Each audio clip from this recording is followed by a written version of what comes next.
Before you judge me, consider this. I paid for that final trip, a last gift for my daughter, her husband, and the granddaughter who once called me her best friend. We were in Florence. Then one morning I woke up alone. No wallet, no passport, just a note. Asterisk, she deserves nothing. Leave her there. Asterisk, I slept on the floor of the train station. I ate stale crackers and dog food. 3 days of silence. But they forgot one thing. I still owned the house they lived in. I still controlled the money they spent. When I returned, I didn't scream. I changed the locks. I froze the accounts. Now they are the ones abandoned, on the doorstep of what they once called home, that I should have known something was wrong the moment I saw the guest room. I leaned heavily on my crutches as my son, Liam, dropped my overnight bag by the bed. The sheets were still creased from the last person who'd slept there. A faint map of a stranger's restless night.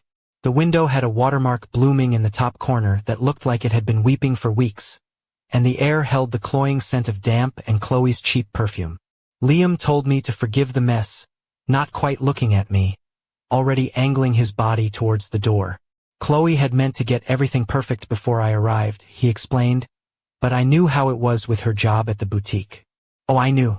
In the 35 years I'd spent working for social services, I'd become an expert at reading the signs people left behind. The half-prepared room wasn't an oversight. It was indifference. A room can't lie. But I held my tongue. I was fresh from the hospital after a full knee replacement, with 3 months of recovery stretching before me like an uncharted, treacherous sea. I needed this to work. It's fine, darling. I lied. A little white lie to lubricate the gears of this new, awkward dynamic. I just need to rest a bit. Liam lingered in the doorway, his hands shoved deep into the pockets of his designer jeans. My son, who once launched himself into my arms every day after school, now seemed to be counting the seconds until he could escape my presence. Chloe would be in to check on me in a bit, he mumbled. She was just sorting dinner. He paused, a flicker of discomfort crossing his face. Oh, Mum, about that carer we hired. Cold knot formed in my stomach. What about her? She had to quit, he said, something about a family emergency. But not to worry, he added with forced brightness. Chloe and I can handle everything. It'll be just like the old days. The old days. When he was 8 and I was nursing him through the chickenpox. Not when I was a 65-year-old woman who couldn't walk to the bathroom unaided. Of course, I said, because what else was there to say?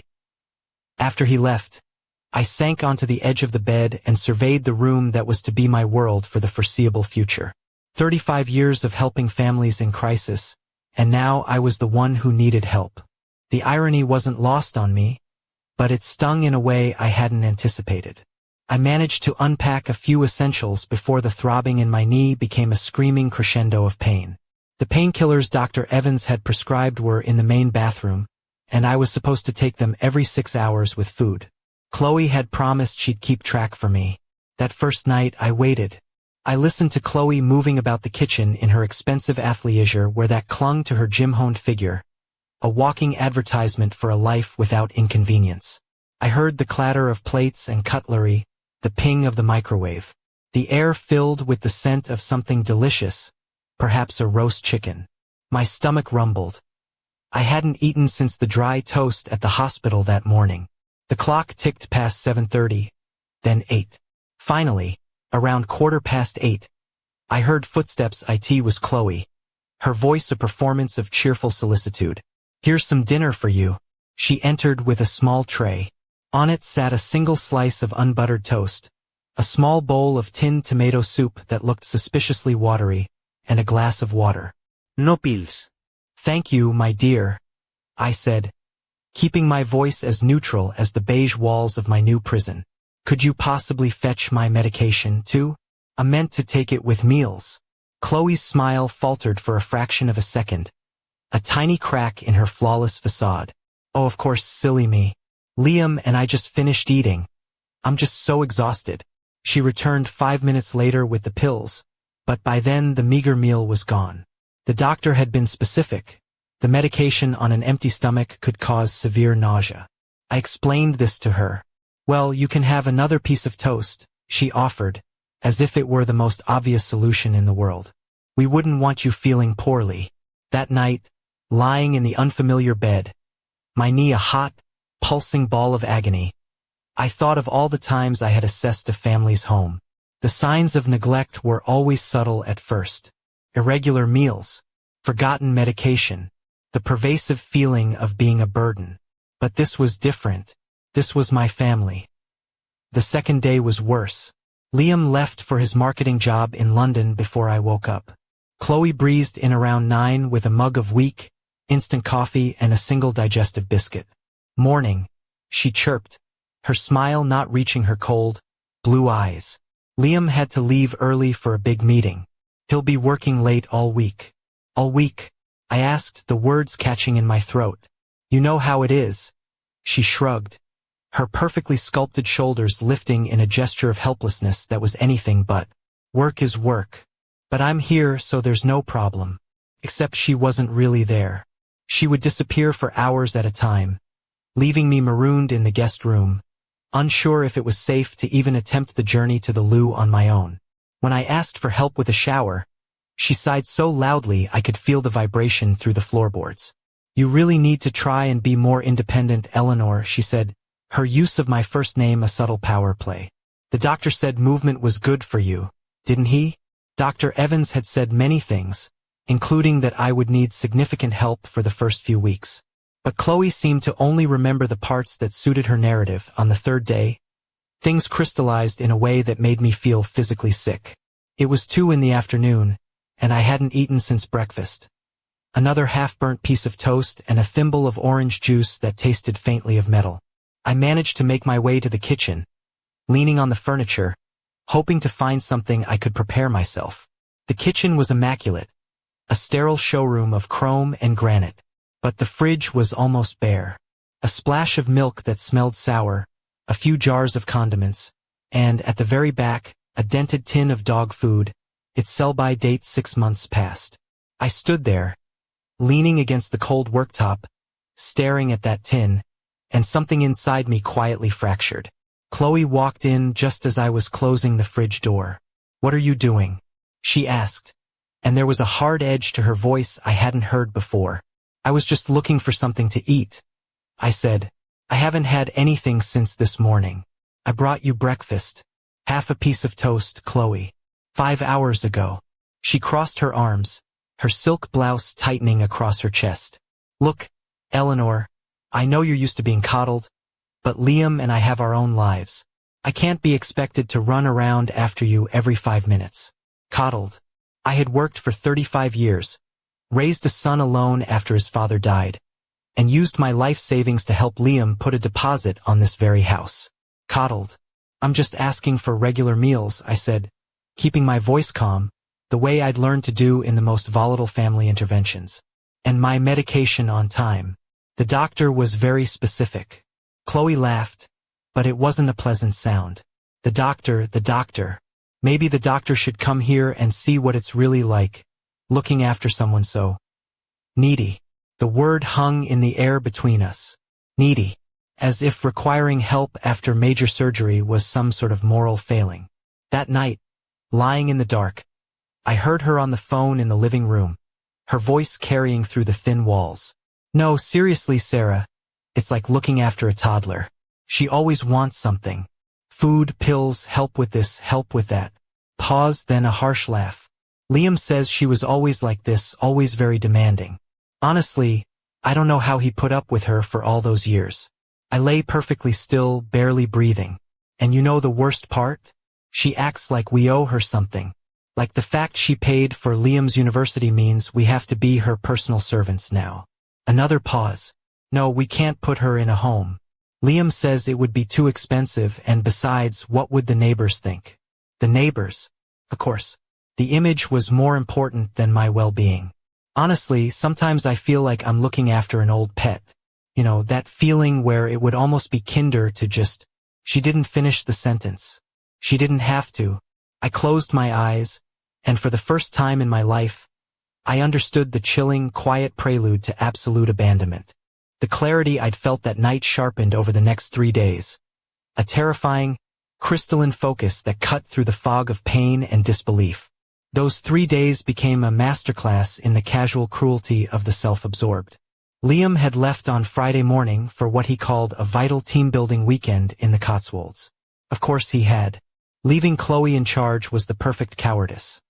He could wash his hands of the situation, maintaining his technical innocence while knowing full well what he was allowing to happen. Chloe vanished shortly after he did. She stood in my doorway, already dressed for a day out in a tight-fitting cashmere jumper that probably cost more than my weekly food budget used to. Her skinny jeans were tucked into knee-high leather boots with a sharp, intimidating heel, and a cloud of expensive, citrusy perfume announced her departure long before her words did. "I've got plans this weekend," she announced, as if informing a troublesome tenant about scheduled maintenance. "There's cereal in the cupboard and a few tins of soup. You should be fine. Cereal on a shelf I couldn't reach. Soup in tins I couldn't open without a can opener I had no idea where to find. And she knew it. When will you be back?" I asked, my voice small. "Sunday night, maybe Monday morning," she shrugged, the movement a study in nonchalance. "You really need to learn to be more independent, Eleanor. You can't expect people to be at your beck and call 24/7. The front door clicked shut behind her, and I heard the sharp staccato of her heels on the driveway, followed by the throaty roar of her convertible's engine. Then silence. The first day passed in a haze of pain and thirst. I managed to hobble to the kitchen twice, my hands gripping the walls for support, but the fridge remained a barren wasteland. I found a packet of stale water biscuits in a drawer and made them last. The pain in my hip, from a stumble the day before, had worsened, a dull, radiating ache that spread into my lower back. Every movement was a grim negotiation with my own body. By the second day, the thirst was a desperate, clawing thing. I managed to drink water from the bathroom tap, the metallic taste reminding me of the old council flat where I'd raised Liam after his father died. How ironic that those lean years, when we struggled but were a unit, now seemed like a golden age. On the third day, I opened the tin of dog food. I was sitting on the cold kitchen tiles, getting up from chairs having become a monumental, agonizing task, when my eyes fell on it again. That dented tin of pedigree chum, nestled at the back of the larder. The sell-by date was from last October. It was now March.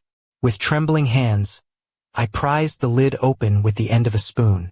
The smell was foul, a thick, meaty stench that turned my stomach. But my stomach also growled. I took a tiny spoonful, then another. It tasted exactly as bad as it smelled, a gritty, flavorless paste, but it was protein. It was something. I sat there on the cold, unforgiving floor of my son's designer kitchen, eating dog food, and for the first time in 50 years, I wept like a child. But even as the tears came, a part of me, the part that had documented neglect and abuse for decades, was taking mental notes. This wasn't accidental. This was systematic. This was intentional. And that's when I heard the voices. At first, I thought I was hallucinating, a side effect of dehydration or perhaps the questionable cuisine. But no, it was definitely coming from next door. A woman's voice, older, filtering through the plasterboard. I heard a crash the other day, she was saying, but I never saw anyone go and check. I managed to pull myself over to the adjoining wall, pressing my ear against the cool surface. "Something's not right in there, Margaret," a man's voice replied. That older lady, Liam's mother. I haven't seen her leave the house in days. The neighbors, of course. In all my years as a social worker, neighbors had been the most crucial witnesses. They were the ones who saw the patterns the families tried so desperately to hide. Sunday evening, Chloe returned on a wave of high-heeled confidence and laughter. She'd brought someone with her, another woman whose voice I didn't recognize. They settled in the living room, directly on the other side of my bedroom wall. "You should have seen the brunch at the Shard," Chloe was saying, her voice bright and brittle. "Bottomless Prosecco, and the view was just incredible. I must have put 20 photos on Instagram. And how's your mother-in-law?" The other voice, Sarah, asked. "Still recovering?" There was a beat of silence. Then Chloe laughed. It was the same ugly, grating sound I'd heard on the phone days before. "Oh, she's fine. Probably better than she lets on, to be honest. She's the dramatic type, you know? Always needing attention, always complaining about something. It must be hard having her in the house. God, you have no idea. Chloe's voice grew louder, more performative, as if she were playing to an audience. Liam feels guilty because it's his mother, but honestly, Sarah, it's like looking after a difficult old pet. Always needing something, always making a mess, always expecting you to drop everything to tend to it. My heart was hammering so hard I was sure they could hear it through the wall. And then she acts like we owe her something, because she helped Liam out when he was younger. As if that gives her the right to treat us like her personal servants now. Chloe took what sounded like a long sip of wine. Honestly, she's used to being treated like an animal. It's probably more than she deserves. Treated like an animal. The words hung in the air like toxic smoke. After 50 years of raising that boy, of working double shifts to keep him fed and clothed, of using my life savings for his education and his business, his wife thought I deserved to be treated like an animal. And the worst part of it was, she was right about one thing. I had been reduced to that. That sounds awful, Sarah said. But her voice had that gossipy quality that told me she was savoring the drama. How much longer is she with you? Officially, another 2 months. Chloe sighed dramatically. But I'm looking into options. Maybe one of those assisted living facilities. Liam says we can't afford it, but I'm sure we'll find a way. A facility they couldn't afford. With my money, the money I had earned and saved and used to support this family, who now saw me as a burden to be discarded. I lay awake all that night, not from the physical pain, though it was a constant, throbbing companion, but because my mind was whirring. 35 years of investigating abuse cases had taught me that abusers always underestimate their victims. They assume dependency equals helplessness. They assume age equals incapacity. They were about to learn just how wrong they were. On Monday morning, I heard a gentle but insistent knock on the front door. Chloe had left early, muttering something about a yoga class followed by some essential retail therapy. Liam was still on his mysterious, now seemingly extended work retreat. The knocking came again, firmer this time. I hauled myself to the door, using the crutches, each step sending a jolt of fire through my hip. Peering through the peephole, I saw a woman with perfectly coiffed silver hair and sharp, intelligent eyes. The neighbor. My name is Marsha Patel. Her voice was soft but carried a teacher's authority. I live next door. I was wondering if we might have a word. I hesitated. 35 years of casework had taught me to be cautious, to never trust too quickly. But it had also taught me to recognize a potential ally. I opened the door. Marsha Patel was in her late 60s, with a face mapped by decades of genuine smiles and real worries. Her dark eyes took me in with a swift, practiced assessment, noting the nightdress I'd worn for days, the uncombed hair, the way I leaned so heavily on the crutches. "May I come in?" she asked gently. I nodded, stepping aside. She entered, closing the door quietly behind her, and her expression immediately softened into one of profound concern. "My dear," she said, her voice dropping, "when was the last time you had a proper meal?" The question, not for its content but for its tone, caught me off guard. There was real compassion there, genuine worry. I hadn't heard that quality in anyone's voice for days. I started, then stopped. What could I say? That I'd been eating expired dog food? That my own son had abandoned me like so much rubbish? "It's all right," Marsha said softly. "You don't have to explain anything right now. But I do need you to know that I've been worried. I've heard things. Seen things." She looked me directly in the eye. "I'm a retired teacher, Eleanor. May I call you Eleanor? I've seen neglect before. And what is happening in this house is not right." For the first time in days, a fragile tendril of hope unfurled within me. "I don't know what to do," I admitted, my voice cracking. "They're my family." "Family doesn't treat family this way," Marsha said firmly. "And I have some ideas about what we can do about it. But first, I am going to make you something proper to eat, and then we are going to talk about your options." As she moved about the kitchen with a quiet purpose, opening cupboards and assessing the pathetic contents, I couldn't help but feel that the tide had turned. "Eleanor," she said, as she heated a tin of chunky vegetable soup she'd brought from her own home. Do you know a young woman by the name of Aisha Sharma? She was one of my students years ago. She's a solicitor now, specializes in elder law. Aisha Sharma. The name rang a distant bell, but I couldn't place it. I think Marcia said, stirring the soup, that it's time you had a chat with someone who understands exactly what legal options you have here. She handed me a bowl of the hot, fragrant soup. Real soup with actual vegetables and steam and everything. The first spoonful was so good I almost wept again. Why are you doing this? I asked. Marcia sat opposite me, her eyes serious. Because I spent 40 years teaching. I saw children who needed help, and sometimes I couldn't give it to them, not within the system. Now I'm retired. My husband passed last year. And I have the time and the energy to help someone who truly needs it. She paused. And because I heard what your daughter-in-law said last night. About animal treatment. No one deserves that. Especially not someone who has dedicated her life to helping others. How did you know what I did for a living? I did some research after Liam and Chloe moved in. Social services, for 35 years. You've helped more families than you can probably count. Her eyes hardened. It's time someone helped you. That I finished the soup slowly, savoring every spoonful. For the first time in days, my head felt clear, my stomach full, my thoughts focused. Tell me about Aisha Sharma, I said. Marcia smiled, and it was the first genuine smile I'd seen in this house. Oh my dear, she said, you're going to want to meet Aisha, especially given your work history. I think you two are going to get on famously. As we talked, I heard Chloe's convertible pull into the drive. Marcia and I exchanged a look. I better go, she said, standing. But this isn't over, Eleanor. You have more power than you think. You just need to remember how to use it. She headed for the back door, then turned. One more thing. When you speak to Aisha, ask her about the Morrison case from 2008. I think you'll find you remember why that name should ring a bell. And with that, she was gone, leaving me with more questions than answers, but also with something I hadn't felt in days. The sense that I was not, after all, helpless. The Morrison case. As I waited for Marcia's call to set up the meeting, the name echoed in my mind. Morrison, Morrison, and then it hit me. It was 2008, one of my most difficult years.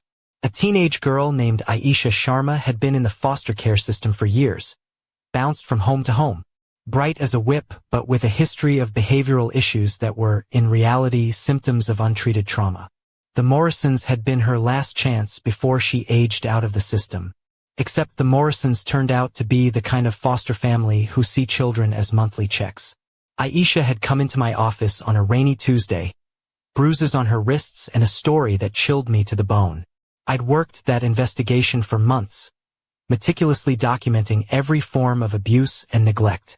The angry, defiant teenager I'd known then had a brilliant mind trapped in hellish circumstances. I remember telling her, you're stronger than you think, and smarter than they want you to know. Marcia had said she was a solicitor now, specializing in elder law. The irony was so sharp it was almost painful. The phone rang at precisely 2 o'clock, just as Marcia had promised. Mrs. Monroe, this is Aisha Sharma speaking. Marcia Patel has told me about your situation. The voice was professional, mature, but there was something in the cadence that transported me back to that dreary office, where a heartbroken teenager had sobbed on my shoulder after testifying against her abusers. Aisha, I said, my voice breaking a little. Good heavens, child. Is that really you? There was a pause on the other end of the line, and when she spoke again, her voice was softer, more personal. Mrs. Monroe, you saved my life. Literally. The Morrisons, if you hadn't persisted with that investigation, if you hadn't documented everything so meticulously, I would never have got out of that house. And I certainly would never have made it to university, let alone law school. Tears were streaming down my cheeks now. I'm just so glad to know you're all right, that you thrived. More than all right. I got my law degree from LSE, worked for a big city firm for a few years, but now I have my own practice, specializing in protecting vulnerable older adults. Her voice hardened slightly, and from what Marcia has told me, You are in need of exactly the kind of help I offer. We spent the next hour on the phone. Aisha was methodical, asking the same questions I had asked hundreds of times as a social worker, but from a legal angle. When had the neglect started? What patterns had I noticed? Were there witnesses? Did I have access to my financial and legal documents? I need you to understand something, Mrs. Monroe, she said, after I'd finished telling her everything. What you're describing isn't just family carelessness. This is elder abuse, and it's a crime. But more importantly, you have legal options you might not be aware of. Like what? For a start, who holds power of attorney over your financial affairs? Liam does currently, I admitted. I gave it to him when we scheduled the surgery, thinking it would be easier if he needed to pay medical bills or what have you. I understand. And do you know exactly what kind of power of attorney it is? Lasting? Limited? General? Honestly, I'm not sure. Liam handled all the paperwork. I could hear her typing on the other end. Okay, that's something we can investigate. But Mrs. Monroe, I need to ask you something important. Do you trust me? Trust me enough to let me review your entire legal and financial situation and make recommendations that could significantly change the dynamic with your family? I thought of the trembling teenager in my office, then of the confident, professional woman on the phone. I thought of the days I'd spent eating dog food while my daughter-in-law planned how to dispose of me. Yes, I said, I trust you completely. Good. Then here is what we are going to do. First, I am coming to see you tomorrow morning. Marcia says she can be present, which is perfect, because we need witnesses for everything. Second, I am bringing documents to immediately revoke Liam's power of attorney and establish a new one, with people you actually trust. I can do that. As long as you are mentally competent, which you clearly are, you can revoke a power of attorney at any time. Liam has no permanent rights to your finances. What you gave can be taken away. I felt a spark of something I hadn't felt in weeks. Control. What else? I'm going to file for an emergency protection order to freeze any unauthorized access to your bank accounts and assess any recent transactions Liam might have made. I'm also bringing forms to update your will if necessary. My will. I hadn't thought about it since the surgery, but Liam had been so insistent that it was the perfect time to make sure everything was up to date. What had I signed, exactly? Aisha, I think Liam may have. He may have made changes to my will without me fully understanding. The line went quiet for a moment. Mrs. Monroe, if that's true, that isn't just elder abuse. That's fraud. Possibly criminal coercion. Her voice became hard as steel. Tomorrow, we are going to review every single document you have signed in the last 6 months. After we hung up, I sat on the bed, staring at the phone. For the first time since I'd arrived in this house, I felt something akin to hope. But more than that, I felt something familiar stirring inside me. The strategic mind I had used to protect hundreds of children over the years. That night, when Chloe came home, I played the part. I thanked her for the meager dinner. I took my medication late. I went to bed early. But this time I wasn't resigned. I was observing, documenting, preparing. Liam finally returned on Tuesday afternoon, just before Aisha was due to arrive. I heard him in the kitchen with Chloe, their voices low but tense. She seemed odd when I spoke to her last night, like she was planning something. You're being paranoid. Chloe snapped back. What could she possibly be planning?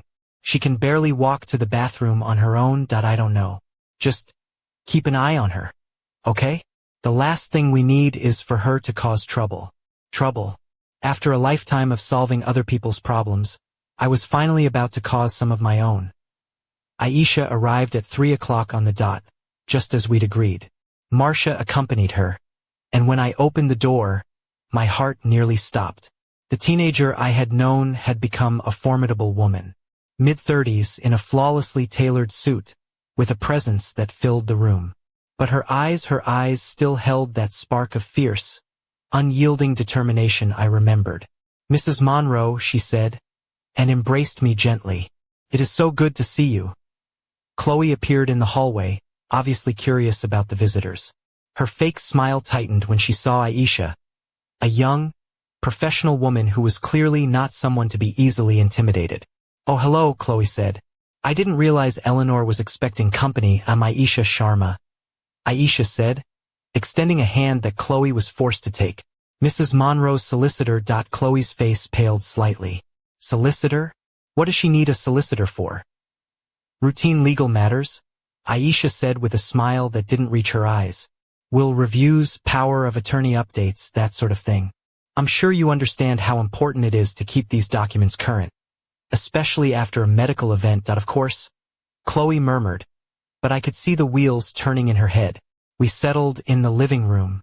Marcia sat discreetly in a corner, ready to act as a witness. Aisha opened her briefcase and laid out a stack of documents. Mrs. Monroe, before we review anything, I need to establish your mental competency for the record. Can you tell me today's date, where we are, and why you contacted me? I answered each question clearly. Aisha noted my answers, then moved on to the real business. Now, let's talk about your current power of attorney.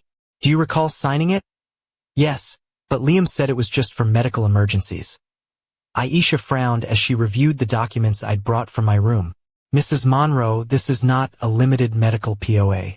This is a general, durable financial power of attorney.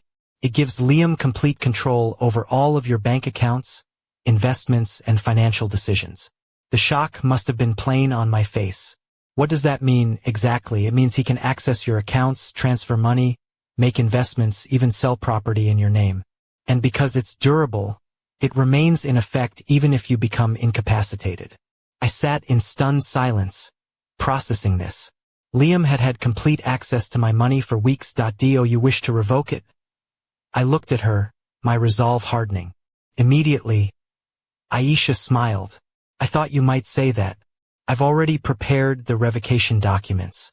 We spent the next hour going through every document.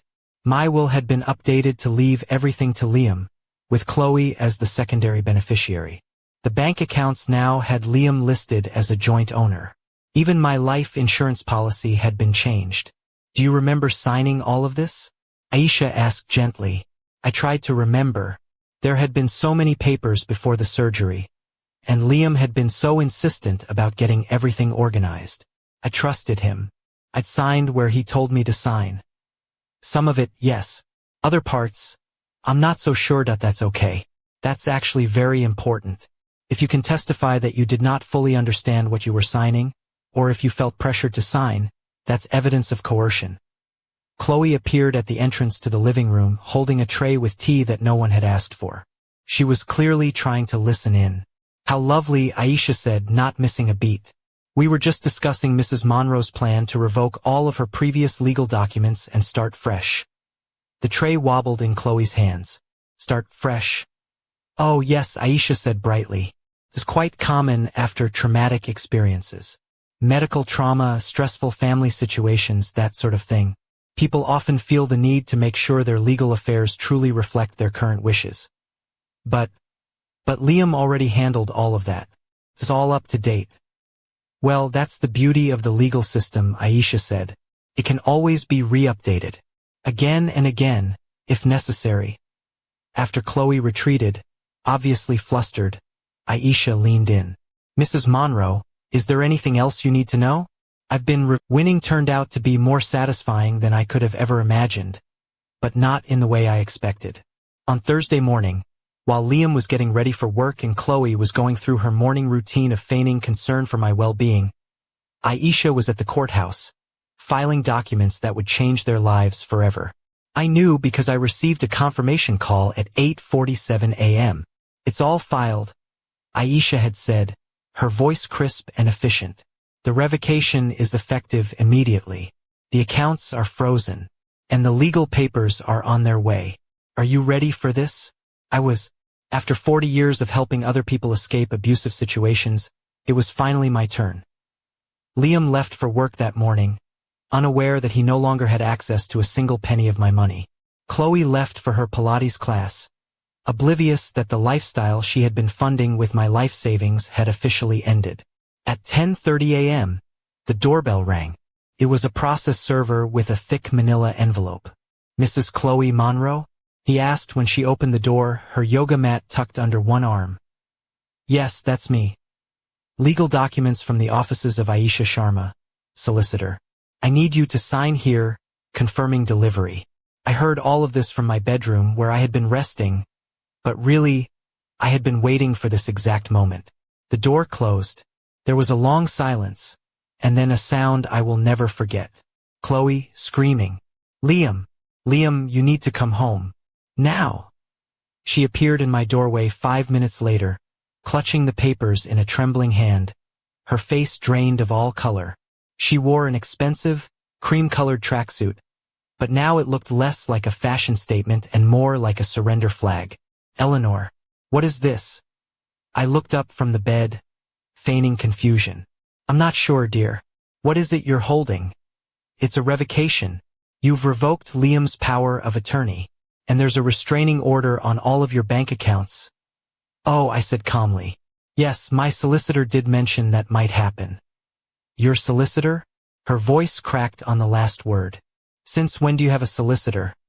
Since I realized I needed one. Chloe just stood there, vibrating with a mixture of rage and sheer disbelief. It was the first time I had seen her without her mask of perfect control, and it was revealing. Underneath all that calculated composure was a small, petty person who had been counting on my money to maintain her lifestyle. "You can't do this," she finally said. "Liam is your son. He was only trying to help." "Help with what?" I asked. "Help transfer £15,000 out of my accounts last week. Help change my will without fully explaining what I was signing. Help make sure I was eating dog food while you two were out at expensive brunches." Her face went white. I hadn't mentioned the dog food to anyone but Aisha. Chloe realized I knew more than she'd thought. That's not. You didn't mean for me to starve? You didn't mean for me to feel like an animal?" My voice remained calm, but there was steel in it. "Because I heard what you said to your friend, Chloe. She's used to being treated like an animal. Remember that?" She sank into the chair by my bed. "Someone told you. The neighbor. That nosy old woman." "Marcia isn't nosy. She's a witness.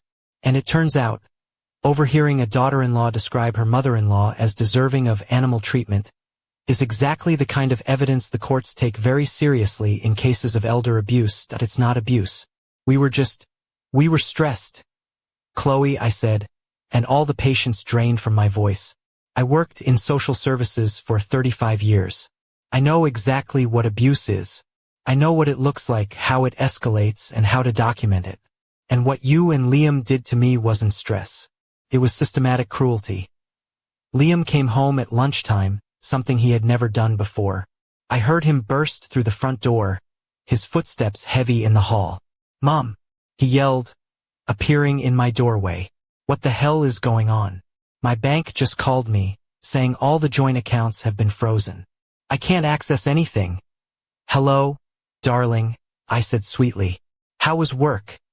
"Don't you darling me," he exploded, then stopped, clearly shocked by his own outburst. "Sorry. It's just, Mom, I don't understand what's happening." "Sit down," I said, indicating the other chair. "Let's talk." He sat, with Chloe hovering beside him. For the first time since I had arrived in this house, I had their full, undivided attention.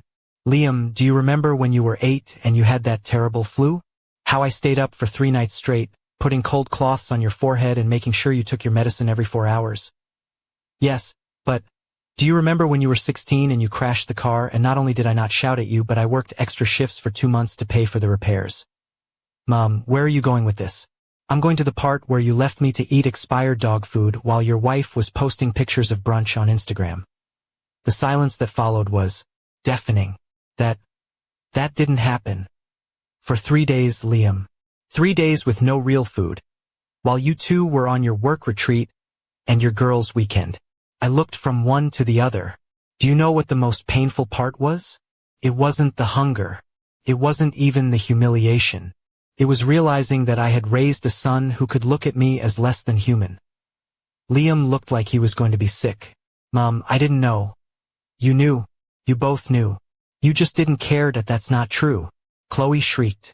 "We looked after you. We brought you food. You brought me crumbs. You treated me like an inconvenient pet. And when you thought no one was listening, you described me in exactly that way. I pulled out a copy of the legal documents Aisha had prepared. This is a full revocation of all legal powers I had granted you. This is a protection order on all of my financial accounts. And this, I held up another sheet, is my new will. Liam lunged for the papers. New will? Mom, you can't. I can, and I have. Marsha Patel and Aisha Sharma are now my primary beneficiaries. Everything I own will go into a trust that will establish a shelter for older women escaping abusive family situations. That is my legacy. That's my inheritance. Chloe sputtered. Liam is your son. Liam was my son, I corrected. A son doesn't allow his wife to treat his mother like an animal.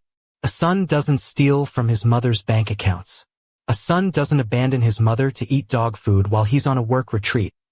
You can change this, Liam said, his voice cracking. We can fix this. I can make Chloe apologize. Liam, listen to me very carefully. I don't want an apology. An apology implies this was an accident, a misunderstanding. This was a choice, a series of deliberate choices to treat me as if I were less than human. But we're family.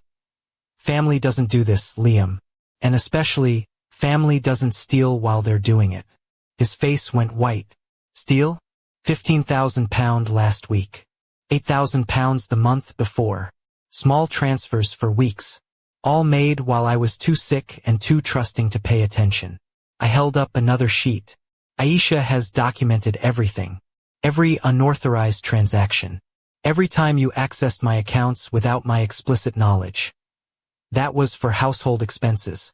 For looking after you. Household expenses. Liam? The £1,000 transfer was on the same day Chloe posted pictures of you two at that expensive resort in the Cotswolds. Was that for my medical care? Chloe stood up abruptly. We don't have to listen to this. Come on, Liam. She's clearly not thinking straight. Sit down, I said. And there was such authority in my voice that she stopped mid-stride. I'm not finished. You can't make us.